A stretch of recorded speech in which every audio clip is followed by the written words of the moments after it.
Uma boa noite a você que está nos acompanhando pelo YouTube e pelo Facebook. O tema dessa noite é uma refeição indigesta, Apocalipse capítulo 10. Somente há uma informação: ontem a nossa transmissão ficou muito ruim a transmissão e nós vamos postar o vídeo que não foi possível postar hoje ainda, mas nós vamos postar o vídeo da transmissão de ontem amanhã. Na verdade, eu vou gravar um novo vídeo com o estudo das 7 trombetas e vou subir esse vídeo amanhã no canal Papo para a Eternidade. Hoje nós vamos estudar o capítulo 10 do Apocalipse, o livrinho pequeno, que dá para ser estudado. O raciocínio não necessariamente vai continuar das 7 trombetas, porque agora é um interlúdio, é um período entre a 6ª trombeta e a 7ª trombeta. Então não vai ficar no prejuízo. Amanhã a gente sobe o conteúdo a respeito das 7 trombetas. Vamos fazer uma oração e nós já entramos no estudo da palavra de Deus esta noite aqui. Vamos orar. Senhor eterno Deus, agradecemos a Ti por esta noite que o Senhor está nos concedendo, pela oportunidade que o Senhor nos concede de estudarmos a Tua palavra, principalmente o livro do Apocalipse. Ajuda-nos com a unção do Teu Espírito, nos dando sabedoria, purificação, perdão dos pecados, Pai. Pedimos que Teus santos anjos celestiais acampem-se ao nosso redor, ao redor de cada um que está assistindo, ouvindo, ou que venha a assistir ou ouvir posteriormente. Que a Tua bênção, a graça e paz esteja com todos nós, Pai. Dá-nos o poder para colocar em prática na nossa vida os ensinamentos das Tuas Escrituras. Ajuda-nos também, capacitando-nos a compartilharmos a informação, a pregarmos a respeito desses assuntos, os quais cremos, e eu creio particularmente, Senhor, que estamos vivendo no fim do tempo do fim. Que o Senhor tenha misericórdia de nós, misericórdia desse mundo, misericórdia das pessoas, e que o Teu Espírito, Pai, convença-nos do pecado, da justiça e do juízo de maneira plena. Concede-nos o verdadeiro dom do arrependimento, Pai. É o que lhe rogamos em nome do nosso Senhor e Salvador Jesus Cristo. Amém, Senhor. Amém. Vamos lá, vamos começar o nosso estudo, vamos orar aí durante a transmissão para que essa tecnologia chegue até você de maneira plena.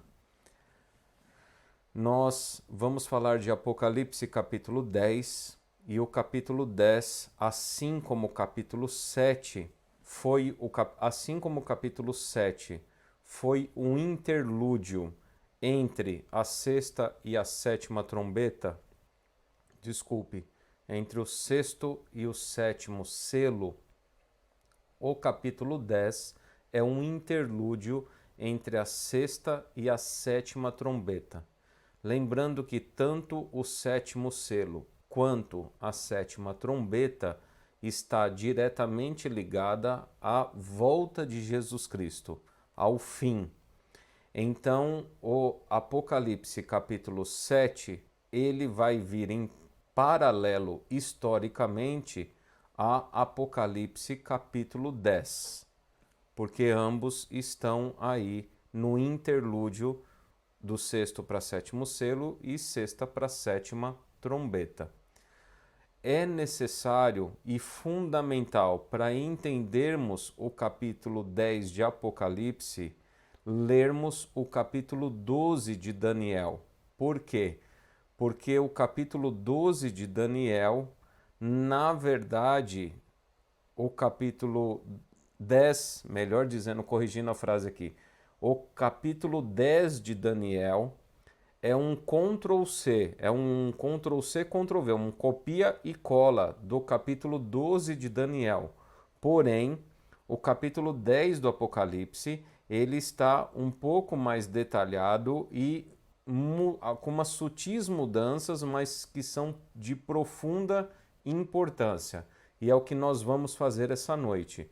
Nós vamos ler o capítulo 12 de Daniel, principalmente um trecho dele, e vamos ver o capítulo 10 do Apocalipse, e na leitura básica, numa leitura tranquila, sem necessidade de muita interpretação, você vai perceber que as cenas elas são as mesmas cenas, é a mesma visão dado a Daniel no ano 600 antes de Cristo, ou 530, se você quiser ser mais específico aí, 536 antes da Era Comum, antes de Cristo, para Daniel. E no ano 100, depois da Era Comum, depois de Cristo, para o profeta João. Mas as visões são as mesmas, com poucos detalhes diferentes. Então vamos para Daniel capítulo 12, que é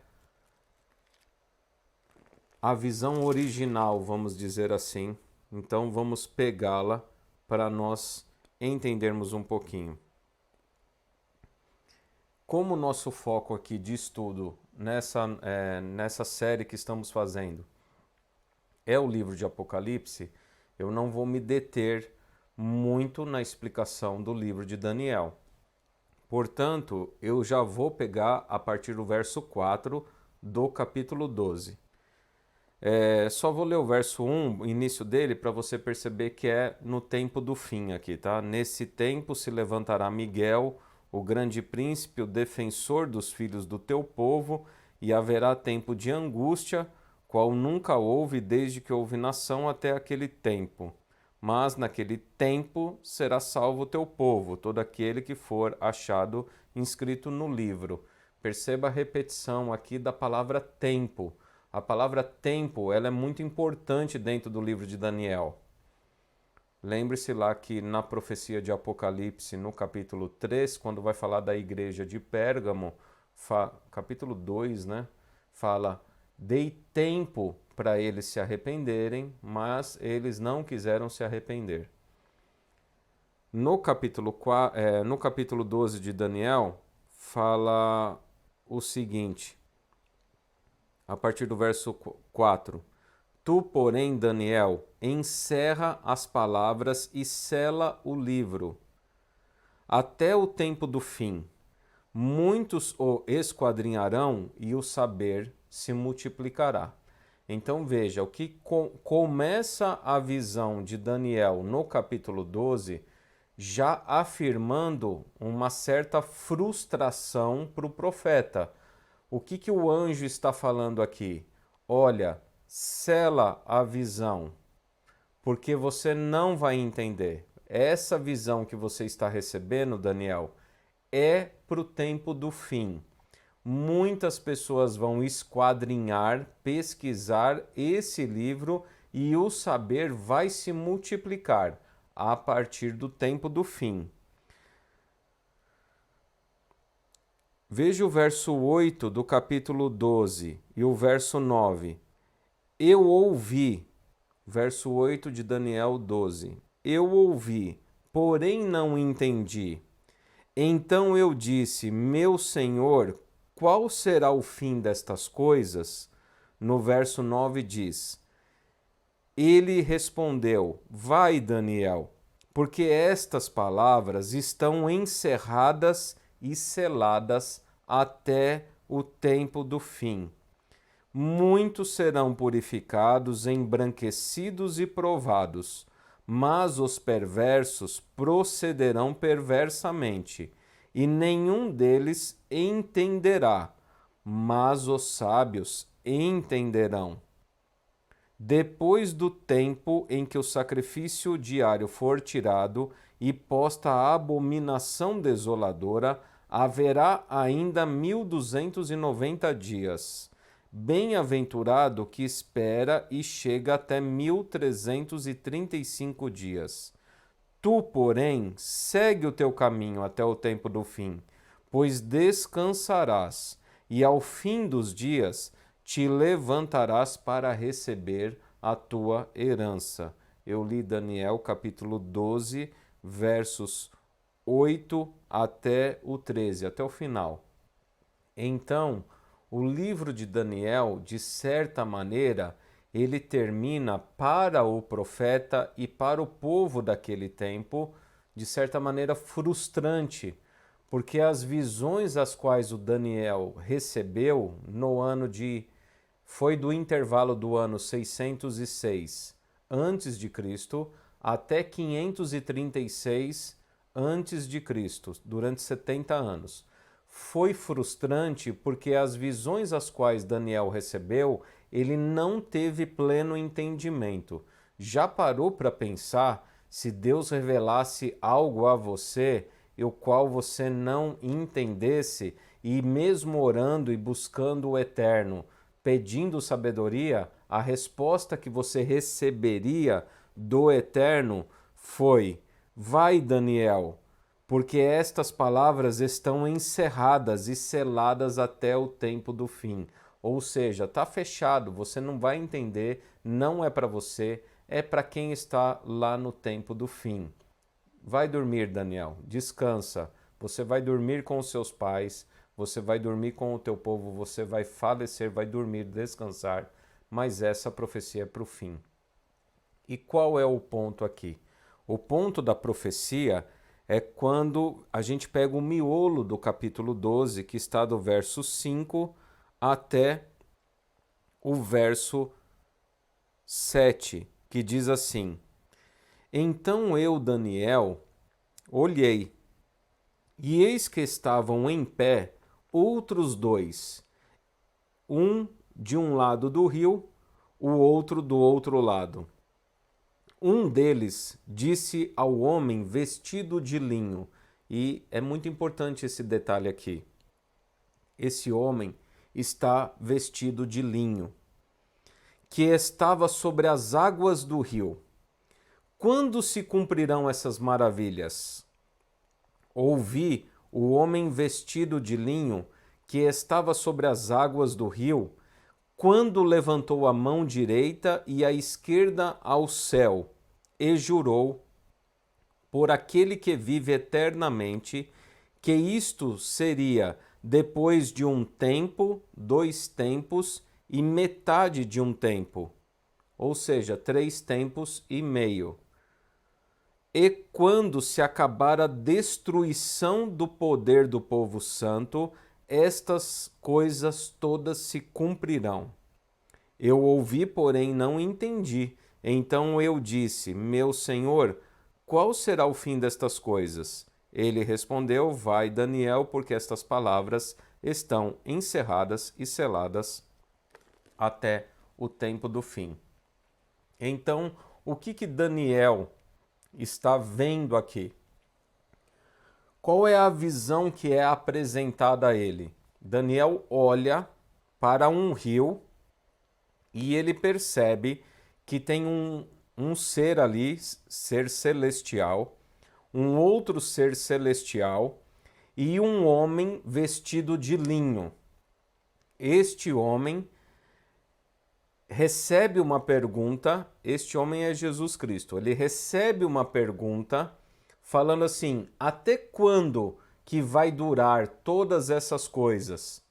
E aí Jesus levanta a mão, as duas mãos para o céu e jura por aquele que vive eternamente que isso seria depois de um tempo, 2 tempos e metade de um tempo. E aí ele diz assim: e quando se acabar a destruição do poder do povo santo, estas coisas todas se cumprirão. Então o juramento é: Jesus levanta a mão direita e a esquerda para o céu e jura por aquele, pelo eterno, que isso se daria depois de um tempo, 2 tempos e metade de um tempo. A gente vai falar sobre isso quando a gente falar de Apocalipse 11 e Apocalipse 13, que aparece esse 1 tempo, 2 tempos e metade de um tempo. Não é o tema de hoje à noite. Então, faz esse juramento, fala que vai ser depois de um tempo, 2 tempos e metade de um tempo, ok? O livro está selado, ficou claro? Verso 4 e verso 9 repete 2 vezes. Tu, porém, Daniel, encerra as palavras e sela o livro até o tempo do fim. Muitos o esquadrinharão e o saber se multiplicará. Verso 9 reafirma de novo, porque Daniel está inconformado, ele não entendeu a visão. Vai, Daniel, porque estas palavras estão encerradas e seladas até o tempo do fim. Esse é o pano de fundo, então vamos para Apocalipse capítulo 10. Olha só que coisa interessante quando você chega em Apocalipse. Antes de eu ler o capítulo 10, só quero ler um trecho aqui de Apocalipse capítulo 22.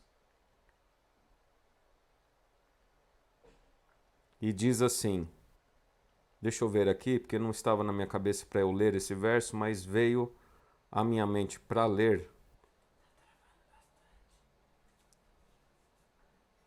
Capítulo 22, verso 10 diz: Disse-me ainda, não seles as palavras da profecia deste livro, porque o tempo está próximo.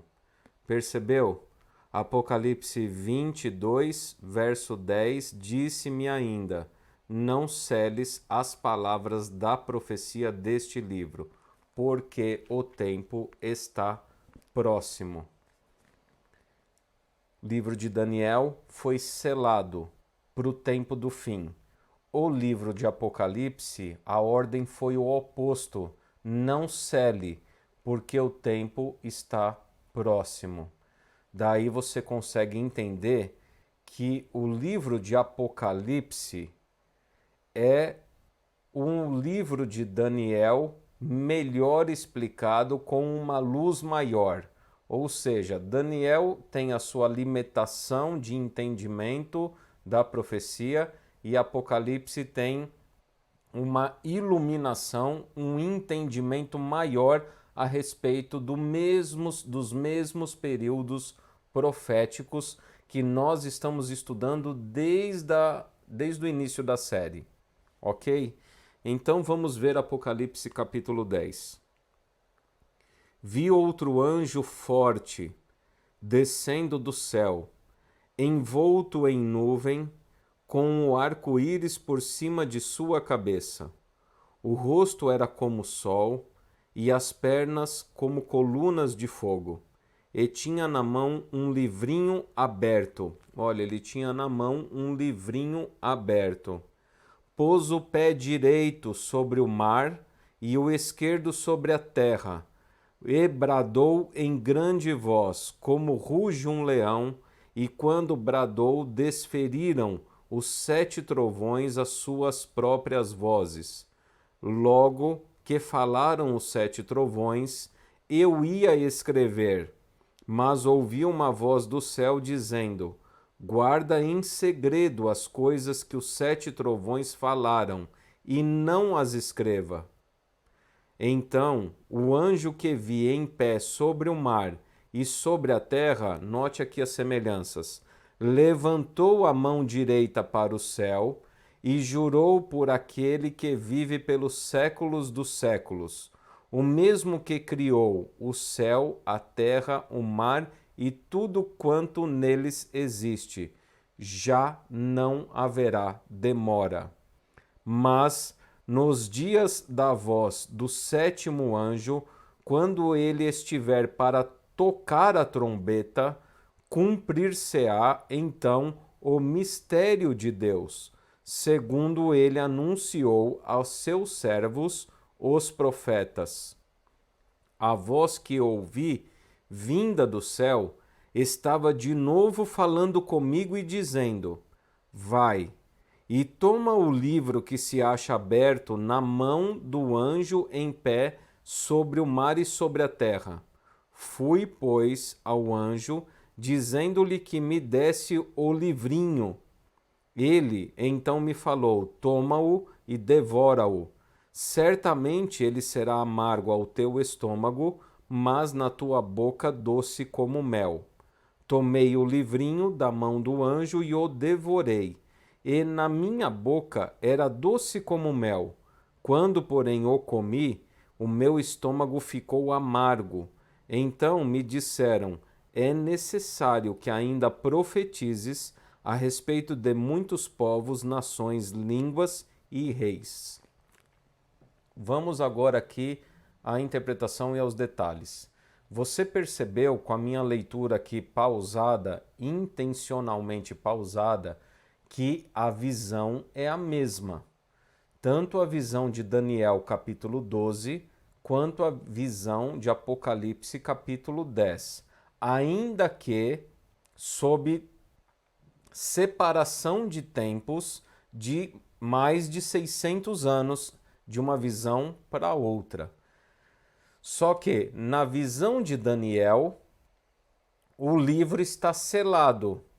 Ainda que Daniel peça, olha, não entendi, quero explicação sobre isso.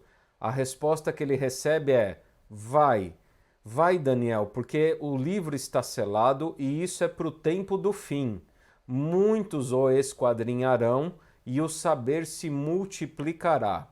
Então há uma promessa da parte de Deus que no tempo do fim as pessoas teriam condições de entender as profecias de Daniel e principalmente as profecias de Apocalipse, porque um livro dá suporte ao outro livro.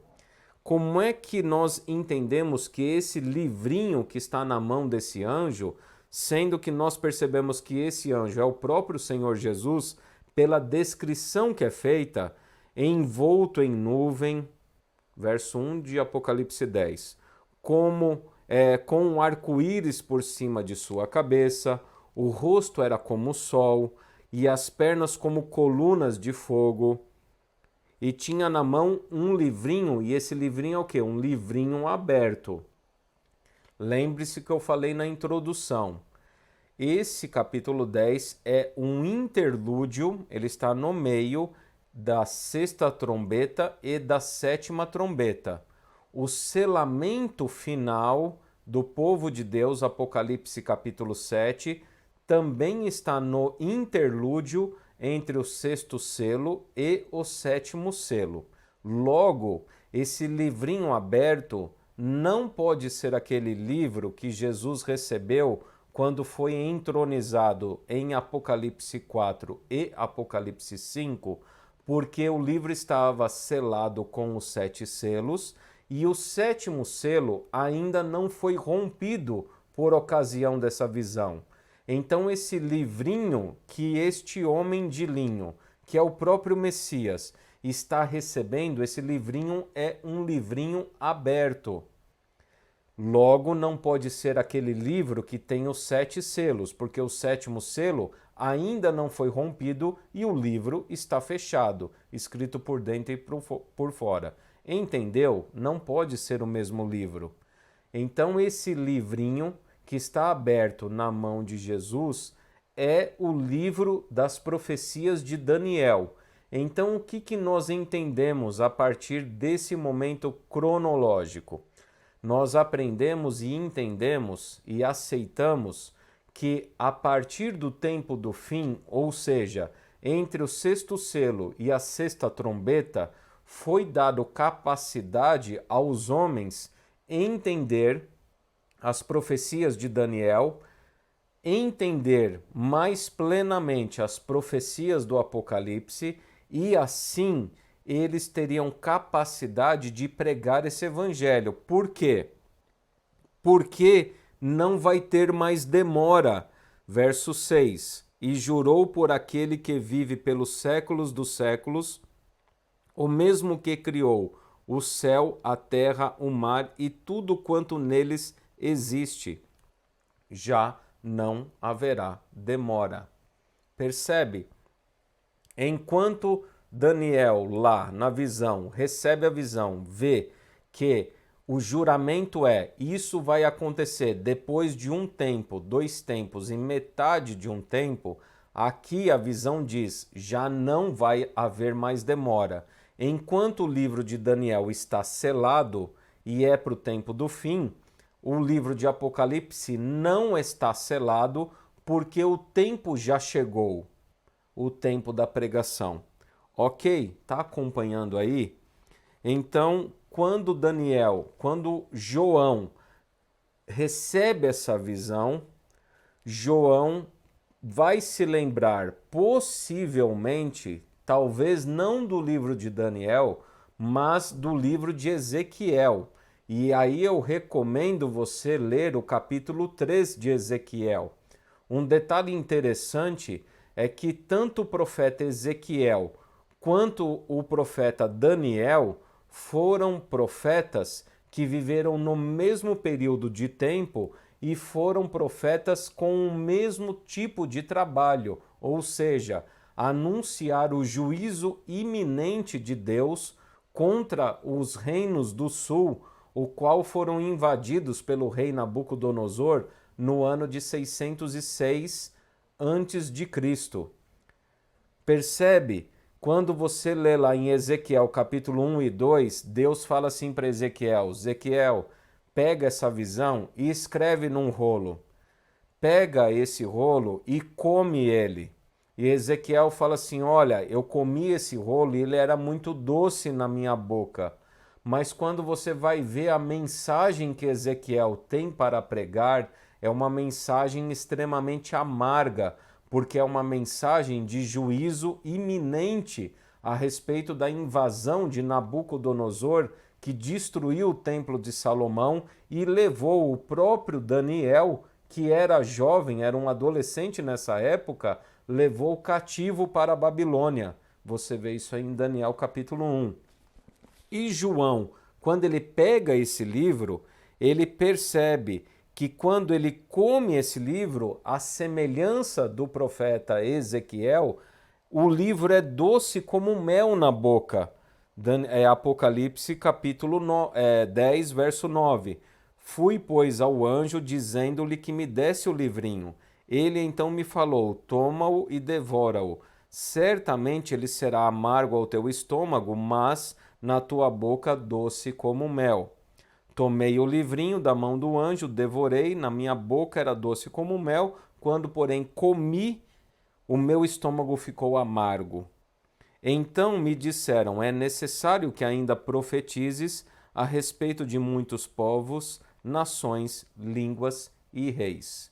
Nós vamos ter uma visão mais completa disso tudo quando a gente seguir aí no nosso estudo de Apocalipse 11, 12, 13 e 14. Mas só para você entender as conexões, diz aqui ó, no final: é necessário que ainda profetizes a respeito de muitos povos, nações, línguas e reis.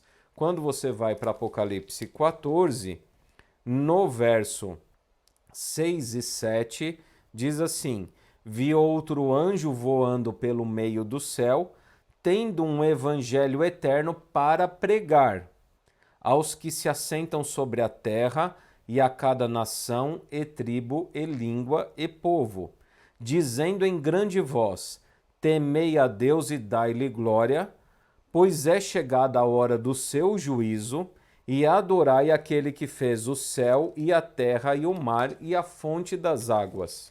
E quando você vê o juramento que o Messias, que Jesus faz aqui, Apocalipse capítulo 10, verso 6, e jurou por aquele que vive pelos séculos dos séculos, o mesmo que criou o céu e a terra, o mar e tudo quanto neles existe, já não haverá demora. Lembrando que a roupa que Jesus está vestindo aqui, envolto em nuvem, com um arco-íris por cima de sua cabeça, o rosto era como o sol e as pernas como colunas de fogo, toda essa descrição é a descrição das vestes sumo sacerdotal que era utilizada justamente no período de Yom Kippur, que é o dia da expiação. Lembrando que, quando eu preguei ontem a respeito das trombetas, quando vai falar sobre o anúncio dessa trombeta, veja lá a introdução do capítulo 8 de Apocalipse, diz assim: quando o Cordeiro abriu o sétimo selo, houve silêncio no céu cerca de meia hora.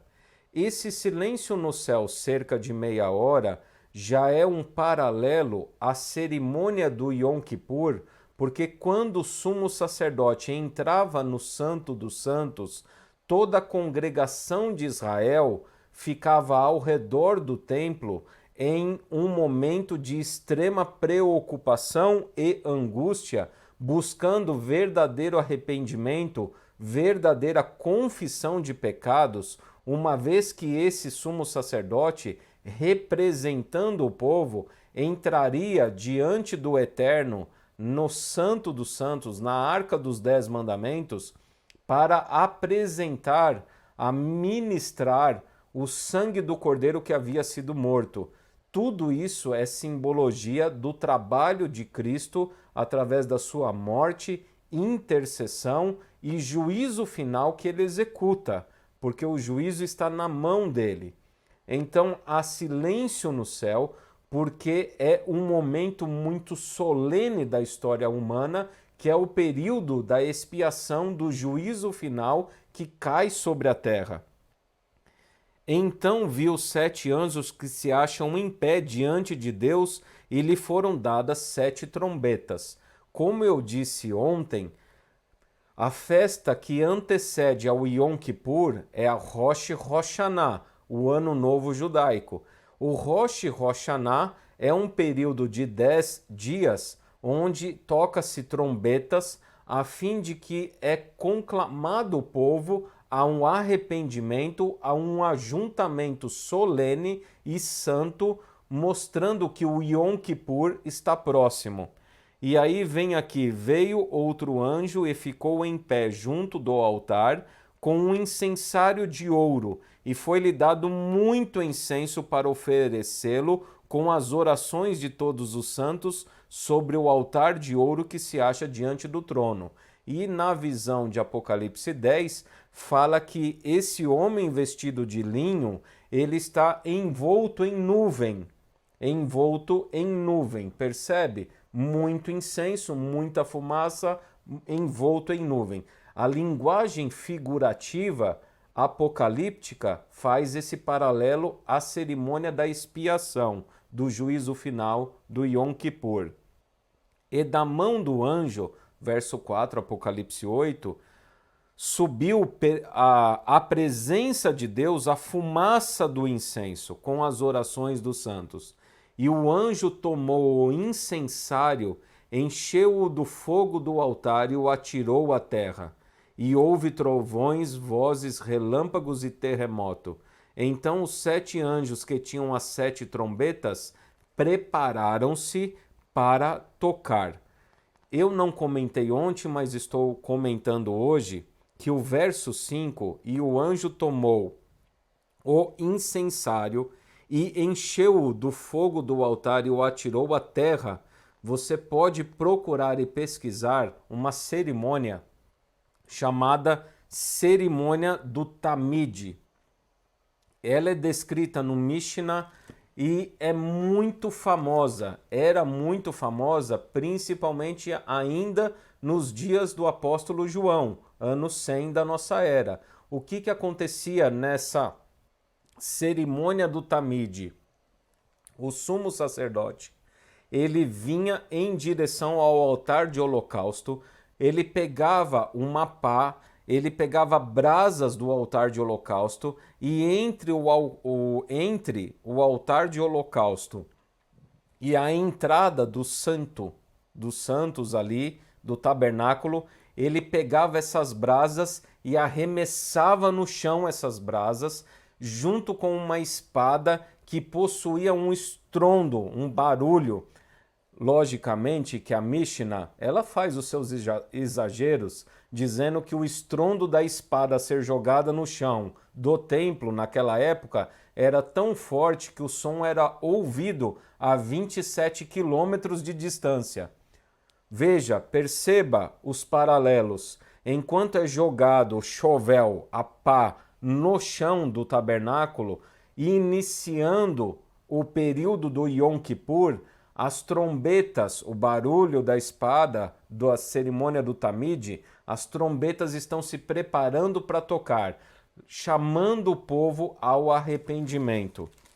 Consegue entender o contexto? Portanto, a última mensagem para ser pregada a esse mundo está ligada à mensagem desse Deus que é Criador, que ao mesmo tempo que nos possibilita a redenção através da pregação do teu Evangelho, é o mesmo Deus que é juiz e que vai executar juízo, assim como ele executou o juízo ao longo da história, tanto no tempo de Daniel, quando foi destruído o templo de Salomão, tanto no tempo de João, quando foi destruído o templo de Jerusalém, tanto no tempo do dilúvio, quando mandou água sobre a terra, e veja, fala aqui que tem um arco-íris por cima da cabeça. Apocalipse capítulo 10, verso 1. Percebe? Toda linguagem é de juízo. A vestimenta é de juízo. A cerimônia é de juízo. É a festa do Yom Kippur. Da mesma maneira que no mesmo evento a festa traz assombro e terror para o ímpio, para o pecador, traz esperança e salvação para aqueles que estão esperando por esse momento. João, então, fica todo animado e ele entende a visão. João entende a visão porque o livro está aberto, não está selado. É inteligível a visão, é passível de entendimento pleno essa visão. Então João ele come esse livro e quando chega na boca é doce. Por que é doce? Porque chegou o Yom Kippur, chegou o dia do perdão, chegou o dia da salvação plena. Quando eu falo perdão e salvação, gente, é que Deus vai agora estabelecer o novo céu e a nova terra dele, porque a próxima festa é a festa dos tabernáculos. Depois do Yom Kippur vem a festa das cabanas, mostrando um novo céu e uma nova terra. Eu vou preparar-vos lugar, na casa do meu pai há muitas moradas, se não fosse assim, eu não vou-lo teria dito, vou preparar-vos lugar. E quando eu for e preparar-vos lugar, voltarei para vós, assim de que onde eu esteja, vós estejais também. Linguagem da festa dos tabernáculos. Tá compreendendo aí? Veja só. Então, lógico que é doce na boca. Lógico que é prazeroso essa mensagem. O fim está chegando. Deus vai cumprir a promessa que ele fez aos seus profetas. Veja que, fala assim: cumprir-se-á então o mistério de Deus, o evangelho, o plano da redenção. O que é mistério de Deus aqui, gente? 1 Timóteo capítulo 3, 16, 2 Tessalonicenses, 1 Timóteo capítulo 3, verso 16. O mistério de Deus é o evangelho da salvação, é o reino dele. Vai se cumprir aquilo que ele falou para os profetas. João está celebrando, está feliz aqui. Veja só, começou lá em Apocalipse 4, 5, João chorando, porque ninguém era digno de abrir os selos e o livro. E aí fala lá o ancião: não chores, porque o Cordeiro de Deus, ele morreu e ele é digno. Ele pode pegar o livro, pode abrir os selos. E João é confortado. E agora aqui, João está feliz porque o livro já está aberto, o livrinho está aberto, não é o mesmo livro, já falei. O livrinho está aberto, o Yom Kippur está chegando, o plano da redenção está se consumindo e se completando num todo. O reino de Deus vai ser colocado agora. Só que quando chega no estômago, se torna amargo, triste. E por que é triste? Porque ainda é necessário que profetizes a respeito de muitos povos, nações, línguas e reis. Tá entendendo? A iminência da vinda de Jesus e do cumprimento de todo o plano da redenção se transformou em algo amargo para João, porque ele percebeu que ainda era necessário tempo. É lógico, estava entre o sexto e o sétimo selo, estava entre a sexta e a sétima trombeta. É necessário um tempo ainda para pregar a mensagem de salvação. E que mensagem é essa? Vimos lá em Apocalipse 14: temei a Deus e dai-lhe glória, pois é chegada a hora do seu juízo. E adorai aquele que fez os céus, a terra, o mar e a fonte das águas. Vimos aqui em Apocalipse 10 que o juramento que o Messias faz diante do Eterno com a mão direita levantada é o juramento que já não haverá demora, e o juramento é feito por aquele que fez os céus, a terra, o mar e a fonte das águas. Fechando aqui a ideia, e olha que coisa maravilhosa, olha como a profecia se cumpre. O livro de Daniel passa a ser estudado com mais afinco logo depois da Reforma Protestante, ali nos idos do século 17 e 18 principalmente. Uma obra que é um marco histórico do tempo do fim é os escritos de Isaac Newton, esse mesmo, aquele professor de matemática, aquele cientista da área da física, quando ele faz a interpretação do livro de Daniel e Apocalipse no século XVIII. Então Isaac Newton ele dá aí um start dentro da área acadêmica teológica a respeito do esquadrinhamento de Daniel e Apocalipse, o saber começa a se multiplicar. O que acontece? Vem o século, isso foi século XVIII, chega o século XIX, estou repetindo algumas informações aqui. Chega no século XIX, acontece aquilo que nós chamamos do segundo grande avivamento norte-americano. Mas não foi só na América do Norte, foi ao redor do mundo.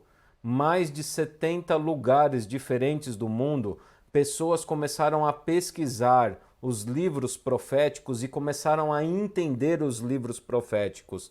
Lembre-se que tudo isso aí se desencadeou por questões do grande terremoto de Lisboa de 1755, pelo escurecimento do Sol e da Lua em 1780 e pela queda das estrelas, principalmente na costa leste da América do Norte, em 1833.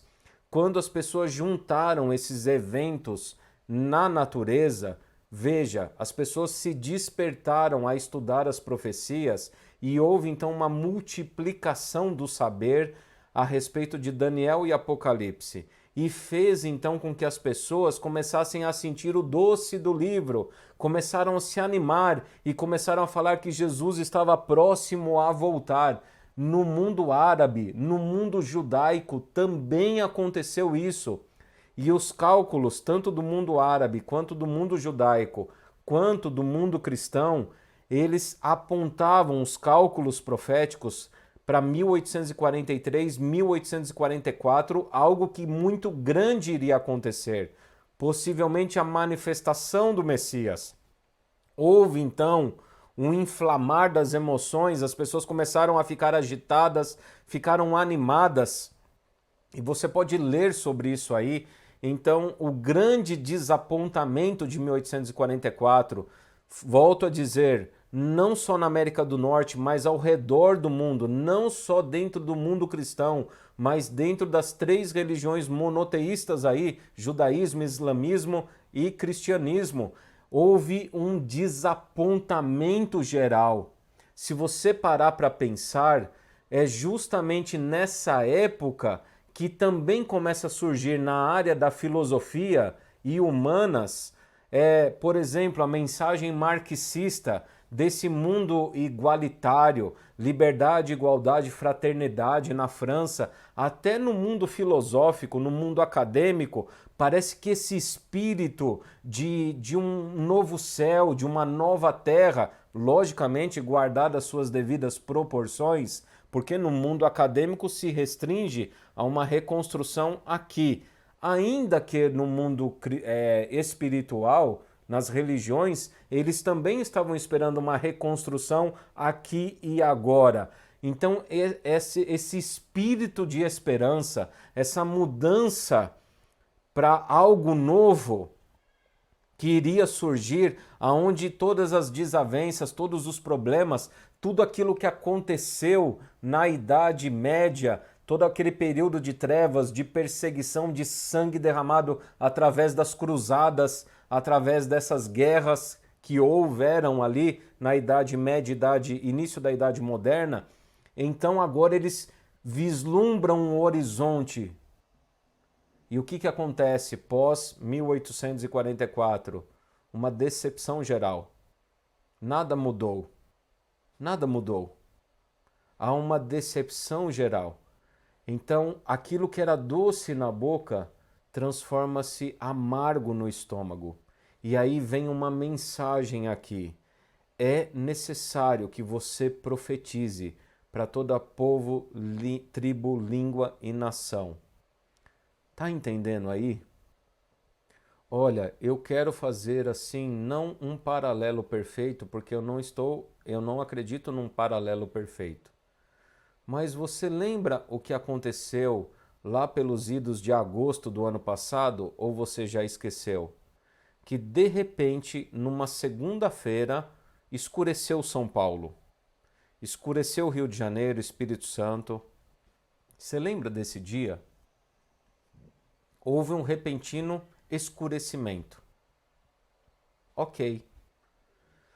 Estou fazendo um paralelo, mas a verdade é que a nossa geração parece que ela se cumpre na profecia de Laodiceia.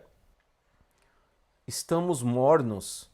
A nossa geração se cumpre na profecia de Mateus 25 das virgens que dormem. As 10 virgens que dormem. Por quê?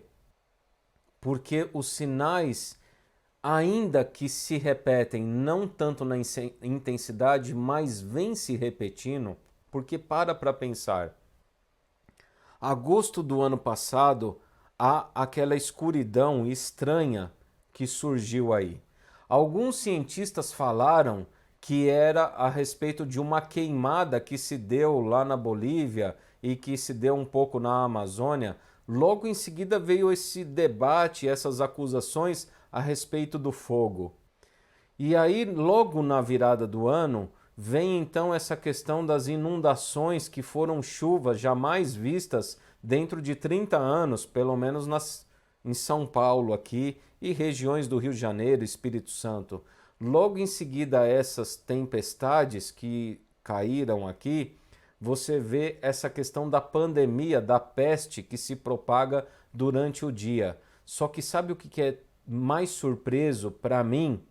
É que lá no século XIX, 1800, houve uma comoção e houve um movimentar para o interesse do estudo das profecias. E eu não vejo, pelo menos de certa maneira visível, eu não vejo esse movimentar, essa ação, principalmente na questão da pregação do Evangelho. E por isso eu escolhi o hino Vamos Dar a Mensagem ao Mundo. Será que você está percebendo o momento qual nós estamos vivendo?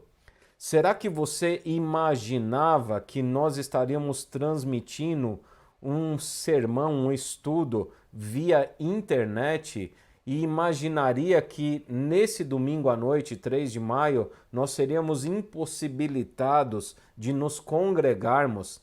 Você percebeu aí? Os Estados Unidos hoje declarou a respeito da suspeita desse vírus sair de laboratório, e aí você percebe as nações, uma se inflamando contra a outra, uma acusando a outra. Você percebe essa questão da junção entre religião e Estado que está acontecendo, que parece que é uma repetição do que houve lá na Idade Média, quando a religião se estatizou, quando religião e Estado se uniram, surgiram as cruzadas e as inquisições. Você está percebendo que, na verdade, de certa monta, nós estamos voltando a reviver algo que historicamente lá no passado foi vivido e lá não foi bom, nada bom, e possivelmente o que nos espera adiante é algo de silenciar o céu. Percebe que quando é aberto esse selo, o sétimo selo, quando as trombetas começam para tocar e começa a se tocar as trombetas, só resta o silêncio de apreensão. O único silêncio que não pode acontecer é da pregação do evangelho, porque esse silêncio que está no céu é relativo ao momento de arrependimento, ao momento de conversão das pessoas. Mas se eu não prego, se eu não anuncio e até digo, se eu não me conscientizo do momento que nós estamos vivendo, o que será? Porque se não houver a pregação do evangelho, como acontecerá o arrependimento? Como acontecerá a conscientização das pessoas a respeito do momento qual nós estamos vivendo? Você está entendendo? E a Bíblia afirma categoricamente aqui: é necessário que se profetize, que se pregue a cada tribo, povo, língua e nação.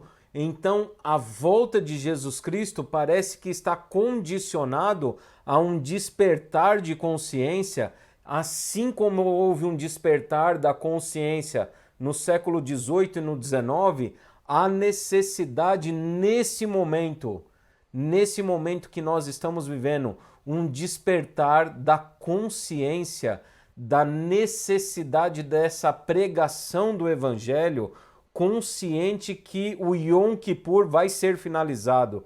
E quando o sacerdote saía do templo, acabou, não havia mais chance de perdão cerimonial para aquele povo. Assim como Jesus Cristo, quando parar a intercessão dele no santuário celestial, não haverá mais período para arrependimento, para confissão, para conversão.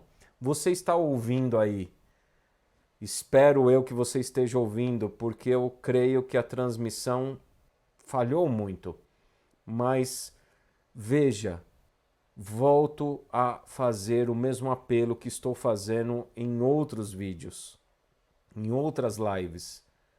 Você que está afastado da igreja, o que mais precisa acontecer nesse mundo para você entender que Jesus Cristo vai sair do santuário celestial, vai encerrar a intercessão e não haverá mais perdão?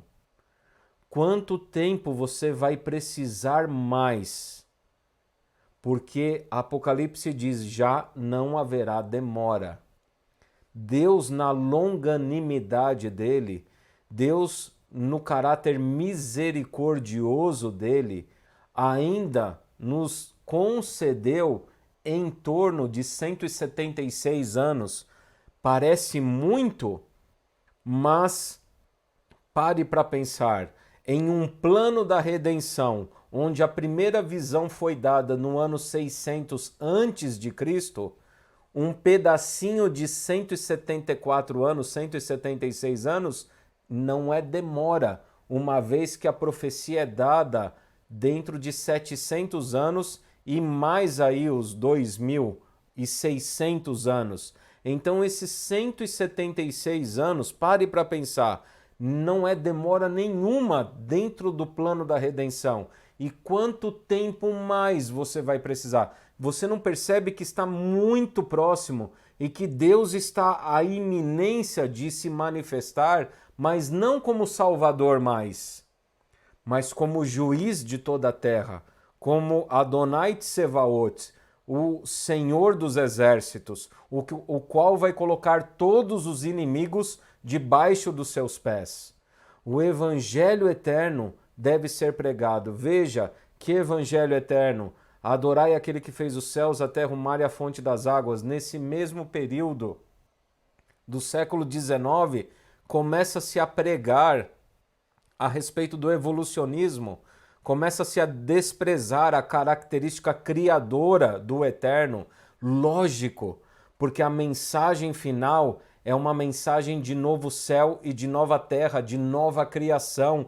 Assim como Ezequiel no capítulo 3 come o livrinho que é doce, e no capítulo 37, se não me falha a memória, aqueles vales de ossos precisam ser recriados, precisa passar pelo processo da recriação, e o Espírito de Deus vem e entra neles, e então é formado músculos. Assim também nós que estamos dormindo nesse período, estamos como num vale de ossos, mortos, não percebendo o momento que estamos vivendo. Há a necessidade da presença do Eterno através do seu Espírito para reviver, despertar as virgens que dormiram, reviver esse vale de ossos, a fim de que as pessoas tomem consciência que a nova criação, o novo céu e a nova terra vai se manifestar.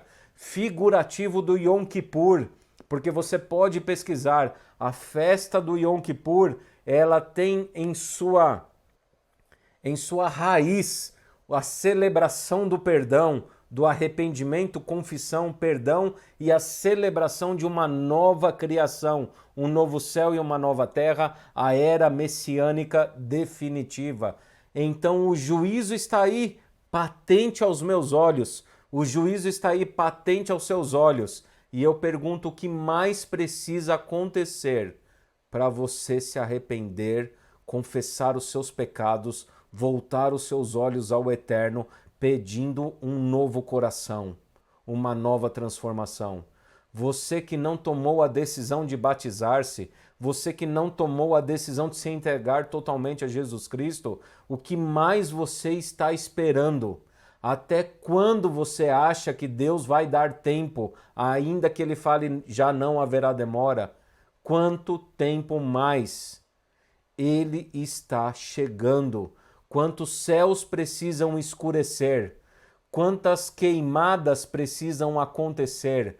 Quantas inundações precisam ocorrer? Quantos terremotos e furacões ao redor desse planeta precisa acontecer? Quantas filosofias pagãs, ateístas precisam surgir para que você entenda que nós estamos na iminência da manifestação do Senhor dos Senhores e dos Reis. Quanto tempo você vai demorar de entregar-se a Jesus Cristo? E você que já se entregou, e você que está orando aí, que está acompanhando, que congrega, quanto que Deus tirou a oportunidade da nossa congregação, da nossa união, quanto mais Deus precisa chacoalhar a mim e a você, conhecedores da verdade, que professam ser cristãos, para despertar a necessidade da pregação, a necessidade do testemunho, a necessidade de anunciar para as pessoas: o fim está às portas. O que mais precisa ser feito? Eu espero que você tome a consciência disso e entenda isso. Nós estamos no interlúdio, no intervalo entre o sexto selo e o sétimo selo, entre a sexta trombeta e a sétima trombeta. E Deus está segurando os quatro ventos para que eles não danifiquem nem o mar, nem a terra, nem árvores, porque Ele quer selar na fronte os servos dele. E quanto tempo mais você vai demorar de aceitar o selamento de Deus, de aceitar o chamado dele e ser uma testemunha viva do Cordeiro? Esses seguem o Cordeiro por onde quer que vá. Apocalipse capítulo 10, assim como Apocalipse capítulo 7, mostra que é na pregação do Evangelho, é no anunciar essa mensagem do juízo iminente, próximo, é que o selamento de Deus acontece nas pessoas, tanto daquele que prega quanto daquele que aceita a mensagem. E enquanto umas pessoas são seladas para o eterno, nós vamos ver diante que outros tomarão a decisão de ser selados pela besta, com a marca da besta. Percebe o momento solene que nós estamos vivendo? Então não perca a oportunidade. O dia da proclamação é hoje. O dia da salvação é hoje. O dia do arrependimento é hoje. Hebreus capítulo 4. Hoje, se ouvirdes a sua voz, não endureçais o vosso coração. Hoje, Deus determina. Toma a sua decisão hoje. Que Deus abençoe, que Deus te guarde. Vamos orar. Senhor eterno Deus, agradecemos a Ti por esta noite que nos concedeu ao estudo da Tua palavra. Usa-nos poderosamente como instrumentos em Tuas mãos, para a Tua honra e para a Tua glória. Anunciemos o Teu Evangelho, o Evangelho do fim, o dia do Yom Kippur, Pai, e clamamos, sim, Pai, estabeleça o Teu reino definitivamente, Pai. Encerre, Pai, o plano da redenção e estabeleça o Teu plano de recriação de novo céu e de nova terra, Senhor. Usa-nos poderosamente, batiza-nos com Teu Santo Espírito e que suba o alto clamor neste mundo, Pai, manifestando a Tua verdade, o mistério do Teu Evangelho, Pai. É o que eu lhe rogo em nome do nosso Senhor e Salvador Jesus Cristo. Amém, Senhor. Deus te abençoe, Deus te guarde. Até terça-feira à noite. Inscreva-se no canal, ative o sininho, dá um like lá na página Papo para a Eternidade, dá um seguir lá e espalhe e compartilhe essa mensagem na sua timeline. Se falhou muito, você já fala aí para mim que você acompanhou. Se falhou muito, a gente sobe agora pouquinho aí a gravação do vídeo que a gente fez. Abraços.